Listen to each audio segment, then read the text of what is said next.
Assalamualaikum dan salam sejahtera murid-murid sekalian. Hai, apa khabar murid-murid tahun 1? Bertemu kembali kita dalam mata pelajaran sains bersama Cikgu Azu. Okey, hari ini kita akan pelajari mengenai tajuk keperluan asas benda hidup. Sebelum tu, cikgu ingin bertanya kepada murid-murid, apakah contoh-contoh benda hidup? Kita dah belajar benda hidup ini di kelas. Ya, betul. Benda hidup adalah seperti manusia, haiwan dan juga tumbuh-tumbuhan. Manakala layang-layang ini adalah contoh benda bukan hidup. Hari ini cikgu akan ajar murid-murid mengenai keperluan asas benda hidup. Apakah keperluan yang diperlukan oleh benda hidup untuk terus hidup?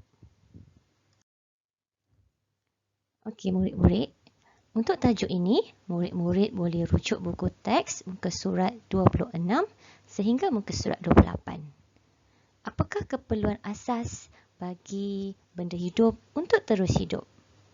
Okey, yang pertama adalah makanan.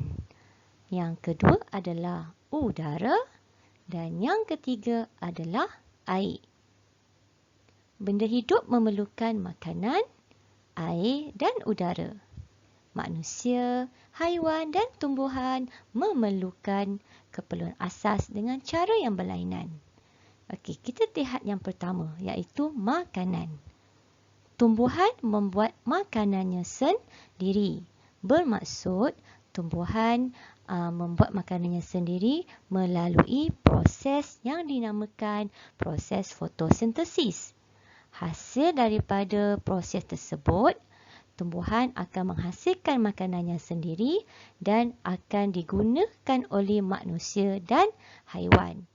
Hasil daripada makanan yang dibuat oleh tumbuhan ini adalah seperti daun, buah-buahan, bijirin dan lain-lain lagi.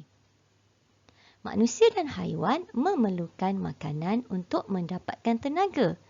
Selain daripada mendapatkan tenaga, makanan juga membantu manusia membesar.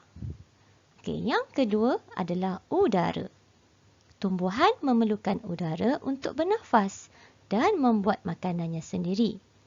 Manusia dan haiwan juga memerlukan udara untuk bernafas. Jika tak ada udara, manusia akan mati. Okey, yang ketiga, air. Manusia dan haiwan memerlukan air untuk menghilangkan dahaga. Selain daripada menghilangkan dahaga, air juga dapat menyejukkan badan manusia dan juga haiwan. Manakala tumbuhan memerlukan air untuk membuat makanannya sendiri. Akar pada tumbuhan akan menyerap air dalam tanah untuk membantu tumbuhan membuat makanannya sendiri. Okey, di sini boleh kita perhatikan keperluan asas benda hidup ialah yang pertama adalah makanan, kedua adalah udara, ketiga adalah air.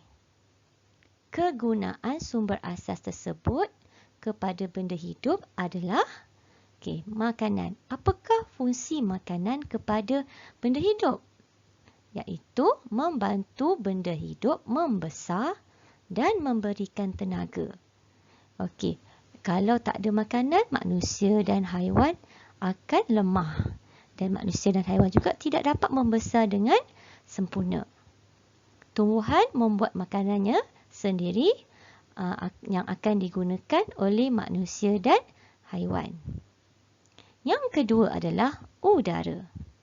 Udara fungsinya untuk membantu manusia dan haiwan bernafas.